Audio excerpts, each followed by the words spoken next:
Hi everybody, I'm Bill Sanders and this is Watch Art Sci, the art and science of watch collection. Today what I want to talk about is a sort of mid-level, mid-range luxury sports watches. All of these are under 15,000. Most of them are under 10,000. A couple I had in there that were from what I sort of started with is looking at. Now let's start off with sort of the luxury sports watches. I just want to take a look at some of these to sort of provide a context of what we're looking at. You have watches like the Patek Philippe Nautilus, the Audemars Piguet Royal Oak, and the Vacheron Constantin overseas. Those are sort of I would say really tip-top ones. None of them, though, I would think, is that for a sport watch. I don't know. They're more the kind of watch I think that somebody would wear as an everyday watch. I know when I was working, I used to wear my overseas every day. I don't know if I felt sporty or what it was. I just liked the watch. Now, there's and the prices of these things. The best price I could find was $25,000 on the overseas. Now these are list prices, okay, from the manufacturer, MSRP. Now, one of the more interesting ones is probably of this group right here, probably the only real sports watch is the $50,000, $49,000 FP Journe Line Sport automatic reserve. This came about, there was a runner who loved FP Journe watches. This is several years ago, and he went up to FP Journe and told him, I love your watches, but I think he was like, on the level of an Olympic runner. He really a very good runner, and so FP Journe made him one. I think originally it was out of aluminum, including an aluminum in the movement, and it was light as a feather. And later on he made some more. I think this one probably is aluminum or titanium. This is sort of the most contemporary one. And then all along it came out with something that they sort of presented as a sports watch, the Odysseus, $57,900. These watches are just sort of out of most people's range, to tell you the truth. And so, but there are a lot of them. The sports watches are very popular. Luxury sports watches, though, have another level that are some really nice and very much luxurious watches, but they don't cost so much. I thought, well, let's take a look at those and see what we have. Now, the first one I'm going to take a look at is of this group that I looked at was the most expensive MSRP, and this is the Chopard Alpine Eagle, the Alpine Eagle 41, a 41 millimeter, and it's got all of these, by the way, have their own in-house movement that we're going to look at. And Chopard is really nice. One of the things about Chopard, though, is that you can find some great deals on the secondary markets for brand new ones. For example, this one is listed at $14,100. I found one for $11,354. Now, another version of the same watch that Chopard has is a 36 millimeter version. A lot of people prefer the smaller size. I've got about a medium-sized wrist, really, at least for an American size, I guess, and European size. And so 40 millimeters, 41 millimeters is fine. But I once had my overseas was 37 millimeters, and it worked fine. 36 millimeters, I think. Some guys with a smaller wrist, these big ones look like they're wearing frisbee. So I think it's sort of a cool thing that Chopard has one for 36 millimeters. Now this list price, the list price is 10,800 on that. I found one on the secondary market for 91.79, and again, brand new. So you can get some really good buys on this. And this is one of those watches I think it's flies under the radar. Not that $14,000 or even 11,000 is a good deal. I mean, it's a cheap watch, but I like it. It's not 25,000. I'll put it that way, which is the least of the ones we just saw. Now, the next one is one I've always liked a lot, the Piaget Polo. Again, it's a little more expensive, 12,000 bucks. Now, this is in the most basic one they have. It's got a rubber strap, stainless steel, 42 millimeters, and it's a nice watch with a metal band or bracelet to 14,000. Now, one that I think you can find some good buys on is called the Polo S, and I think all the Polo S is the model before the current ones. I'm not positive, but I think so. And again, this has got a nice sporty type of attitude. At the same time, though, it's easy to wear for something more formal. Now, I think one of the best buys anywhere on for a dress sports watch is the Bulgari Octorama. Love this watch. The list price is 7,300. I've seen some great buys on this. Now, this particular color with the Claude Perry type of guilloche on the dial is one of the new colors and the new ones that they have, brand new.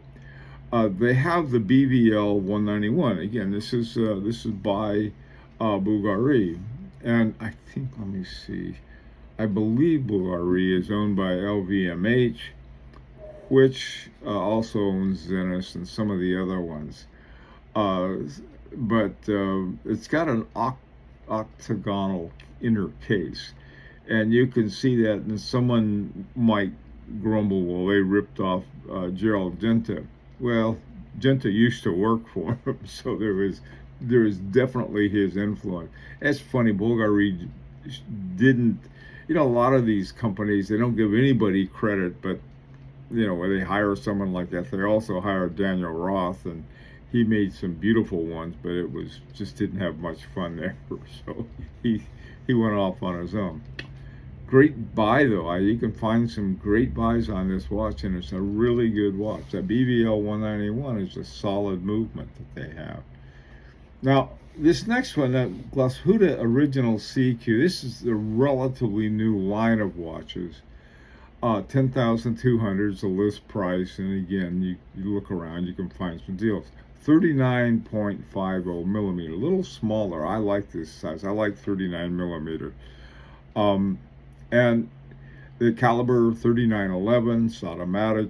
Now, one of the things that they advertise is a swan neck fine adjustment. Now, GLA Original is owned by Swatch, and Swatch has been slapping these silicone hairsprings on everything, and you can't use a swan neck fine adjustment, because you can't do a fine adjustment except on a certain silicone one to a limited degree that Omega has.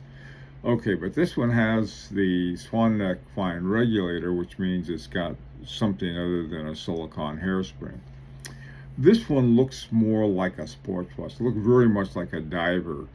But again, I mean, you can take the most diver from a luxury sports. I wouldn't take it in the water. I wouldn't take it in a swimming pool.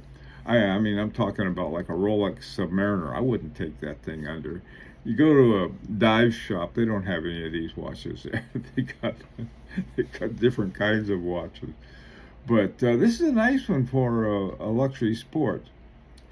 Now, this next one is a Rolex Explorer, and I know that Rolex fans are going to say, well, why'd you take the Explorer for? Why not the Submariner? Or why not this? Or why not the Rolex Explorer 2 with so forth?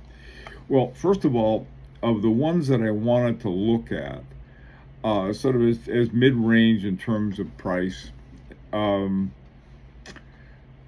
thing I like about this, uh, first of all, your fancier watches, your like high horology, tend not to have dates in them. In a date window, one of the things, and again, I get this from Rolex fans, they don't like the Cyclops window on their date model. It drives some of them crazy. But this is one that, I don't think a lot of people think too much about the Rolex Explorer. They think a lot about their Rolex Explorer too, with the dual time zone on it. The other thing that I really like, and again, I wish Rolex owners would brag about this aspect. I mean, the movement that they have and the hairspring that they have over and above some of the other things that they sort of like some kind of history. The dial on this is very straightforward. It's just a nice watch.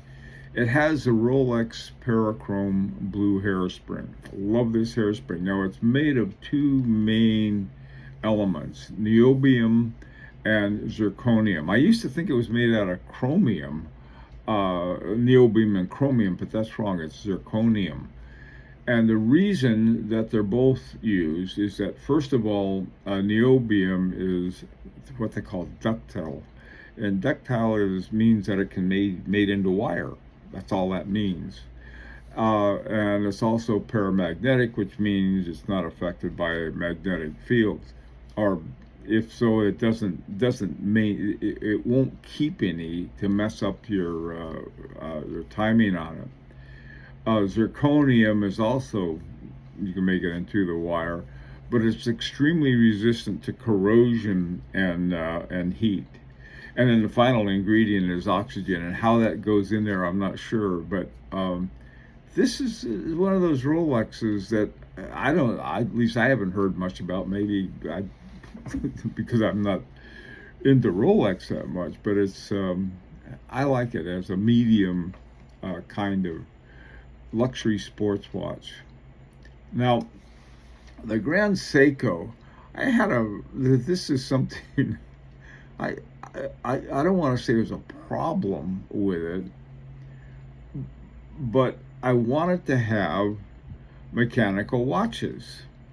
And so many of the Grand Seiko were their spring drive, which is basically you have a quartz movement where the electrical current is generated by the rotor going around.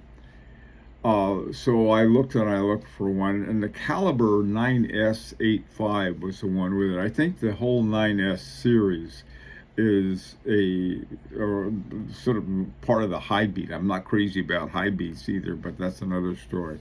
Super accurate watch. The high beat runs at 36,000 semi-oscillations per hour, so you can get a lot of accuracy out of that. And it's accurate to -5 to 3 seconds per day, and that's when static, which means it's not doing anything. Duration 55 hours. This is another one of those watches that, well, it's got a screw down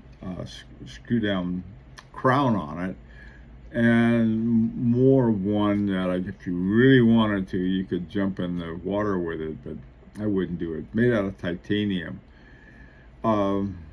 Anyway, this is another watch. I think that's one thing about Seiko and Grand. You get a lot of watch for the money, and this is a lot of watch, I think. Now, the last ones I have, I put them together, and this is the Blancpain 50 Fathoms Bathscape. And it's right at 10,000, and again, this is with the, I guess it's sort of a textile type of composite band on the thing. And again, it's a good looking watch, I think.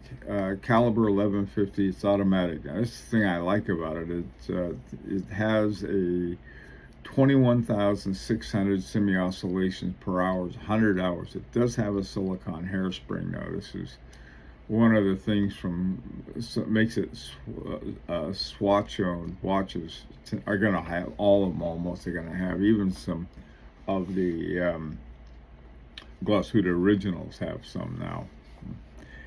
Anyway, it's a watch. I like the looks of it. The Omega Speedmaster Diver 300M is another watch. Now this one had the best, most economical.